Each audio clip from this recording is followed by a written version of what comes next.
Assalamualaikum Bapak dan Ibu guru hebat. Salam dan bahagia.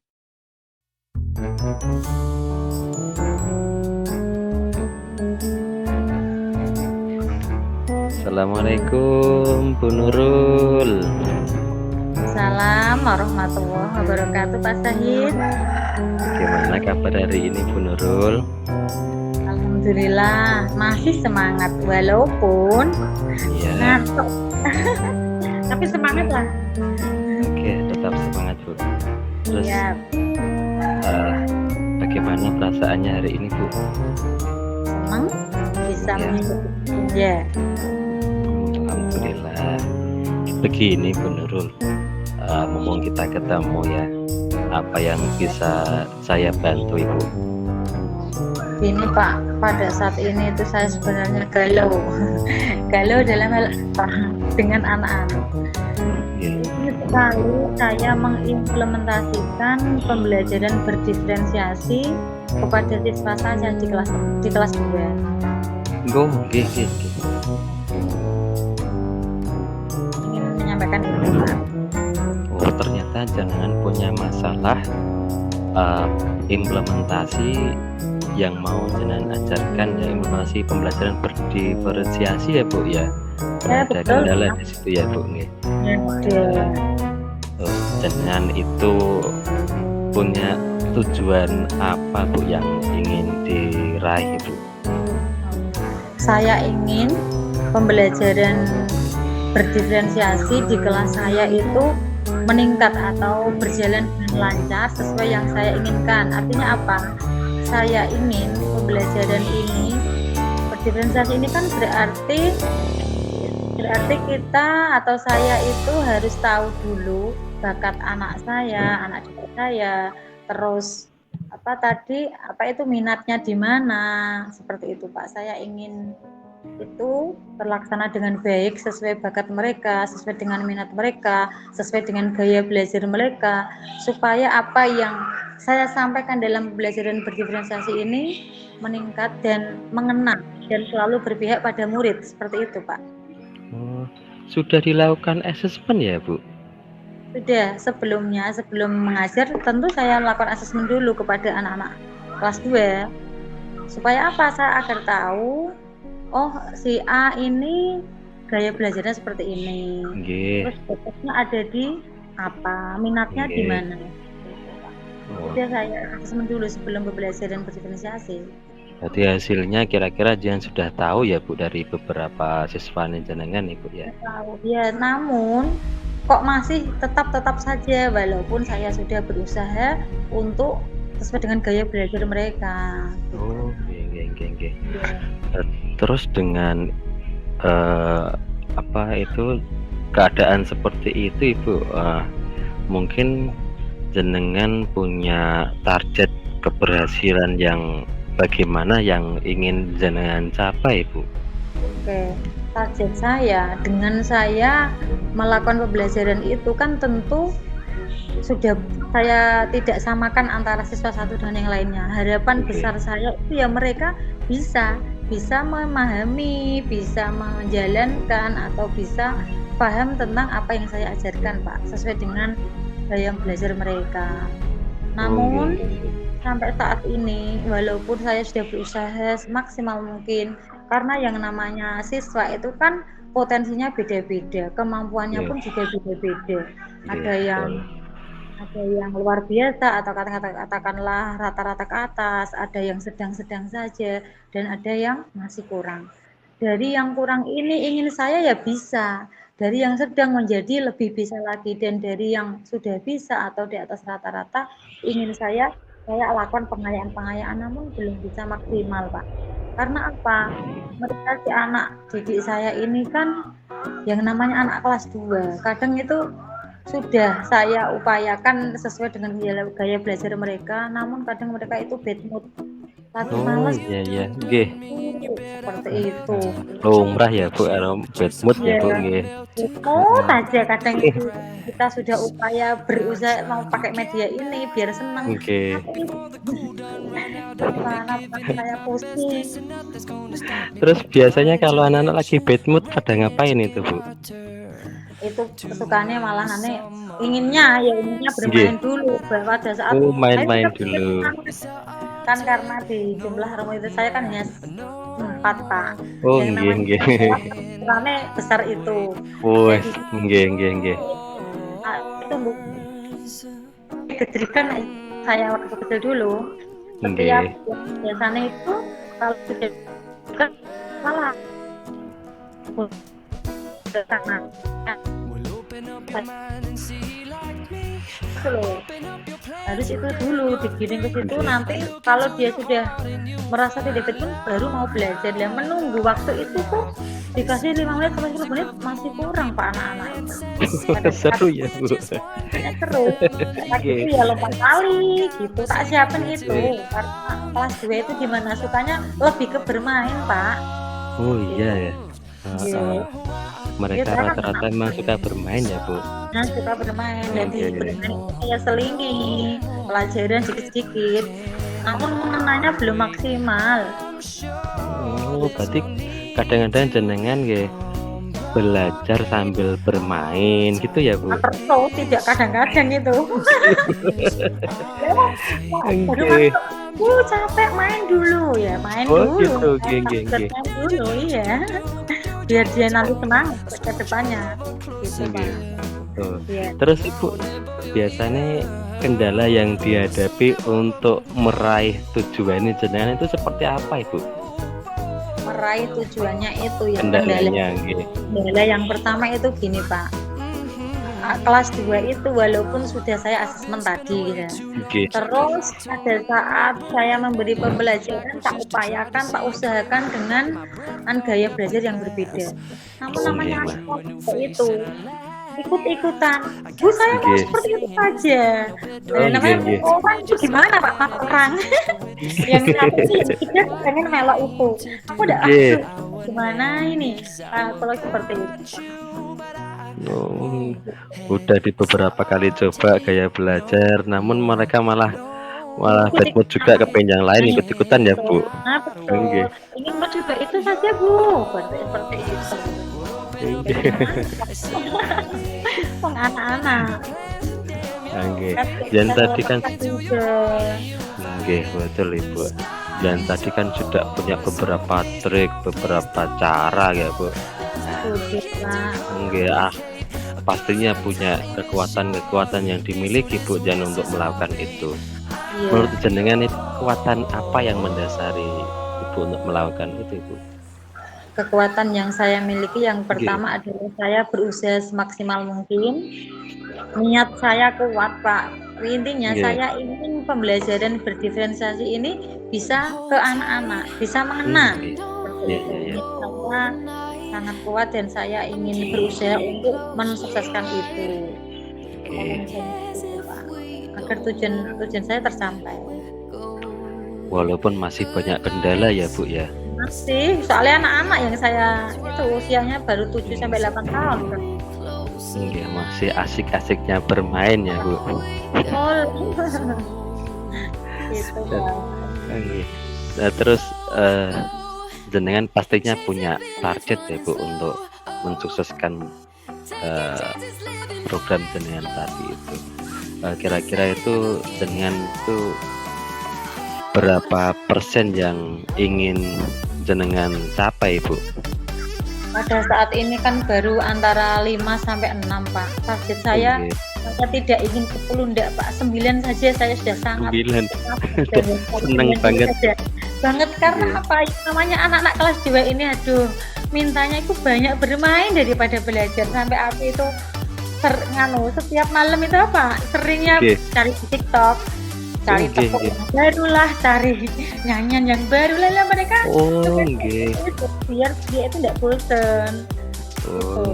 Jadi gitu Pak. Nggih. Jenengan ice breaking. Selalu nggih Bu nggih. Setiap hari hampir SD tak ketang. Ayo kita angkat kaki sambil biang-biangan. Wih. Gitu. Sukanya seperti itu. Kalau enggak gitu ya umpimpah. Nanti yang kalah yang buat ice breaking. Raketan jadi monyet atau jadi kuda gitu. ke anak-anak saya seringnya seperti itu. Oh, pastinya mereka sangat senang sekali Bu untuk pembelajaran seperti itu Ibu. Senang sekali Pak. Cuman di satu sisi itu saya sudah merasa menurut saya Nggih. apa itu menyenangkan untuk mereka, tapi di satu sisi yang lain dalam peningkatan pembelajaran berdiferensiasi belum maksimal. Karena tadi Nggih. anak-anak kan masih suka ATM. Misalkan sudah tak kasih berbeda dengan gaya belajar yang berbeda ataupun memberi lembar soal pada saat latihan berbeda karena kemampuan mereka kan berbeda-beda.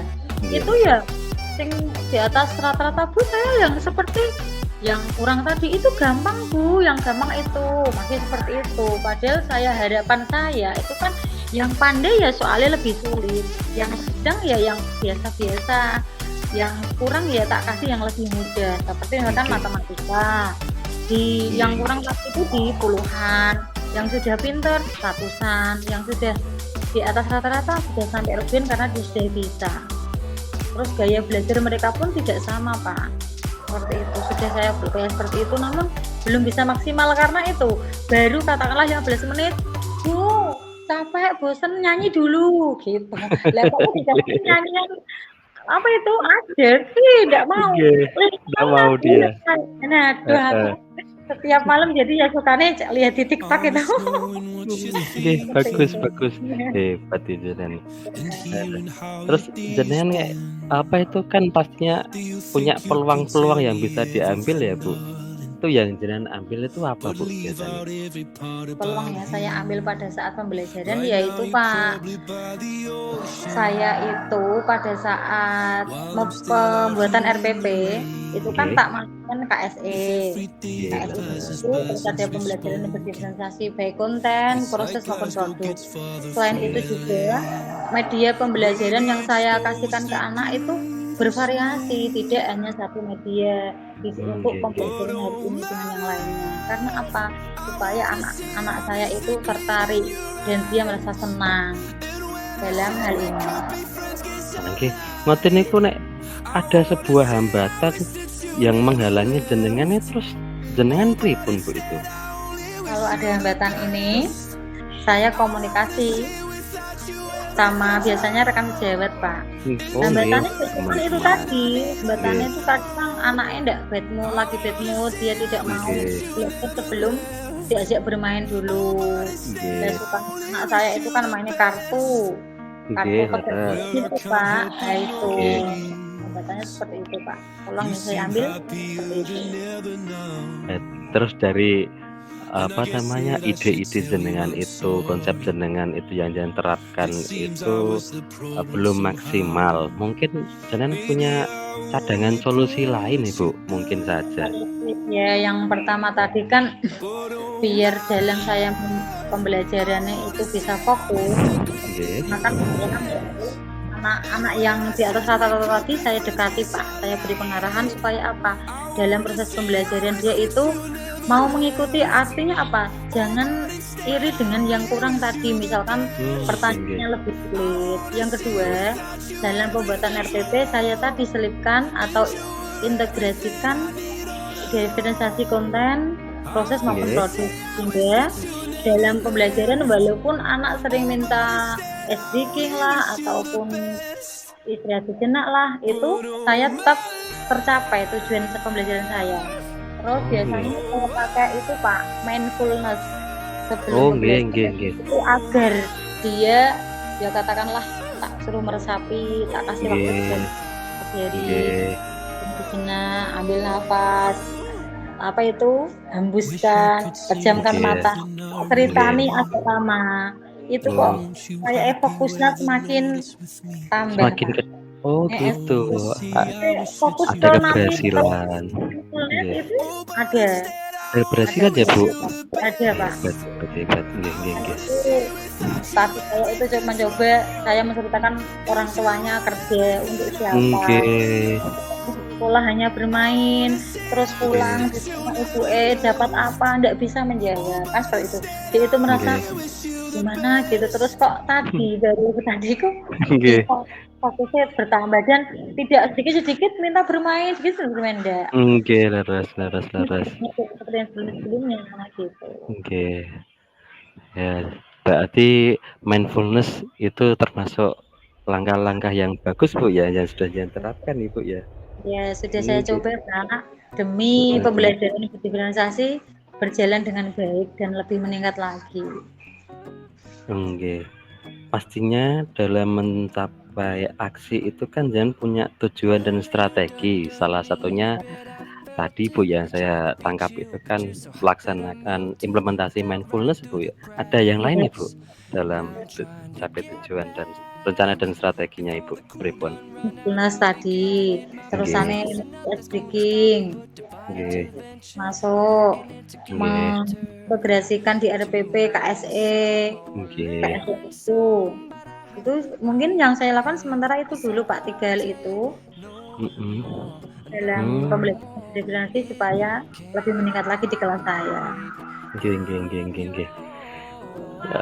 Nek menurut jenengan itu butuh waktu berapa lama Bu untuk mencapai tujuan itu Bu? Ya, saya berupaya lebih cepat lebih baik, namun anak saya kan bersama anak-anak.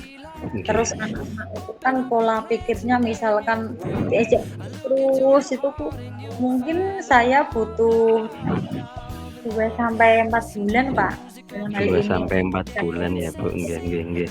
Allah itu semoga bisa berhasil. Amin. Terus yang bisa jenengan punya langkah untuk mengantisipasi terjadinya gangguan seperti apa itu Bu? Kalau terjadi gangguan gitu. Gangguan di sini misalkan anak-anak tidak mau belajar, katakanlah pembelajaran berdifferensiasi tadi tidak berhasil ataupun dia tidak mau mengikuti, ya saya kembali ke awal Pak.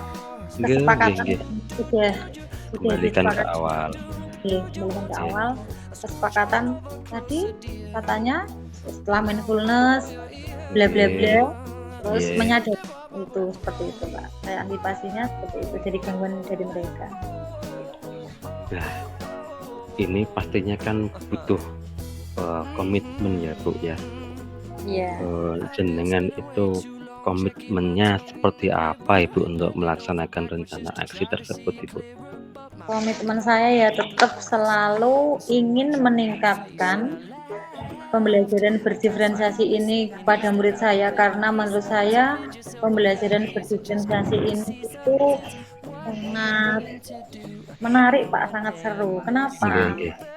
Pembelajaran ini kalau bisa kita terapkan dengan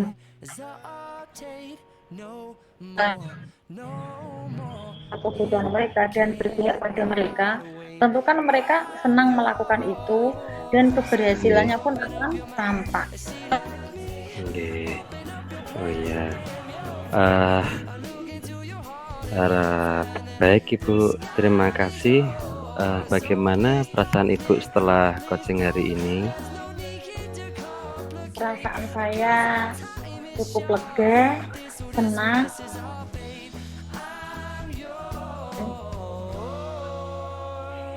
Gimana ya Pak? Jadi gimana caranya? Seperti itu. Nah, sekarang sudah di coaching sama jenengan kok ada pencerahan, katakanlah hati ini tidak gerundel enggak Bu ya?